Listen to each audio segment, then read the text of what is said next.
शुरू कर। बच्चों आज आप लोगों को एक हम फोकस दूरी और इससे संबंधित जो आने वाले सवाल हैं उनको हम लगातार कंटिन्यू सीरीज में ये बताएंगे।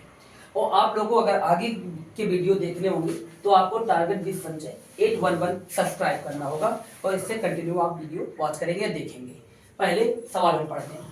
एक वस्तु 10 सेंटीमीटर फोकस दूरी के किसी अभिसारी लेंस से 25 सेंटीमीटर दूरी पर वस्तु रखी है और किरण आरेख खींचकर बनने वाले प्रतिबिंब की स्थिति और उसकी प्रकृति को ज्ञात करना है। जैसा कि सवाल हमारा लिखा है, पहले हमारे पास क्या पॉइंट आ रहा है कि इसका किरण आरेख खींचना है। किरण आरेख का अर्थ है, बच्चे किरण आरेख से डर जाते हैं।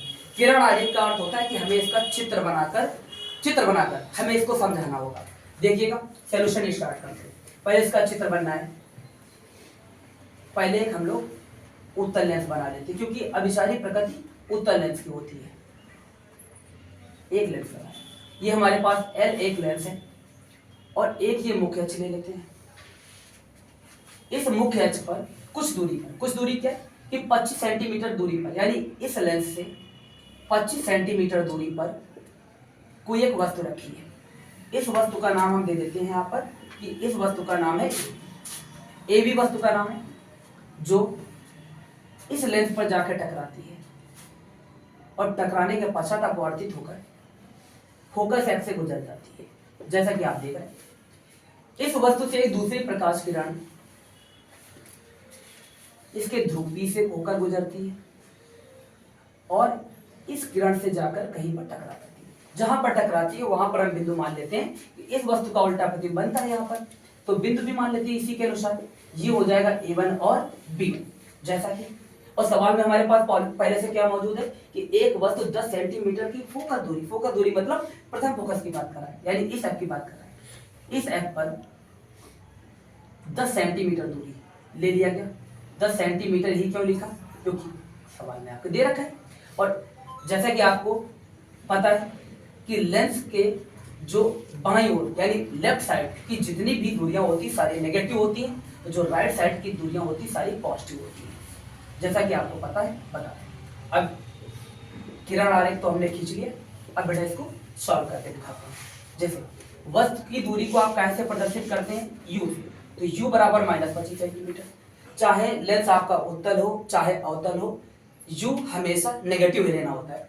और ये लेंस के राइट साइड होने के कारण ये दूरी कौन सी हो जाएगी आपकी? पॉजिटिव। ये F है तो इसको फोकस दूरी F से प्रदर्शित कर लेते हैं।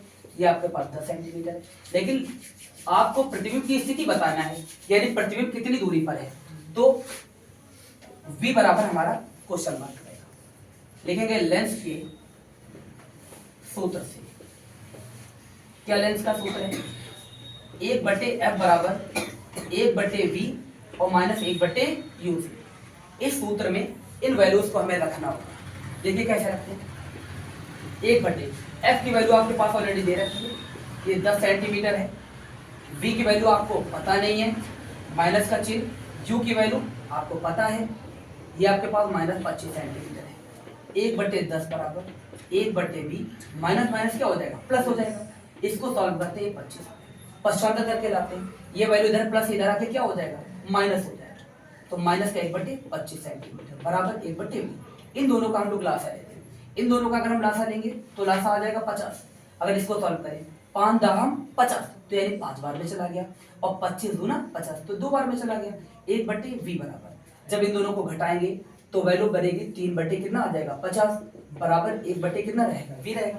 इसको तिरछा गुणा कराते हैं तो v बराबर हमारे पास आ जाएगा 50/3 और ये सेंटीमीटर हो जाएगा। क्लियर है? क्योंकि सारी दूरियां सेंटीमीटर में। अब इसको हम लोग भाग करते हैं, ठीक है। v बराबर 5 एकम 5 यानी 16 3 48, 16 बार में तो पूरा चला जाएगा, लेकिन 50 है तो 2 बच जाएगा। तो 16 सही 2/3 सेंटीमीटर। ठीक है, एक तो आंसर ये मिलता है। अगर आपको नहीं समझ में आता है कि नहीं ये आंसर नहीं आ रहा है किताब में, तो क्या करते हैं इसको कि फिर भाग करते हैं। दशमलव लगाया, 6 त्रिका 18, फिर से 6 त्रिका 18 क्योंकि 2 बच रहा है, फिर 6 त्रिका 18, ये चलता रहेगा। तो हम दशमलव के 2 अंक तक ले लेते हैं क्योंकि यहाँ पर संख्या 6 और 6 से बड़ी है, तो ये हो जाएगा 16.67 सेंटीमीटर।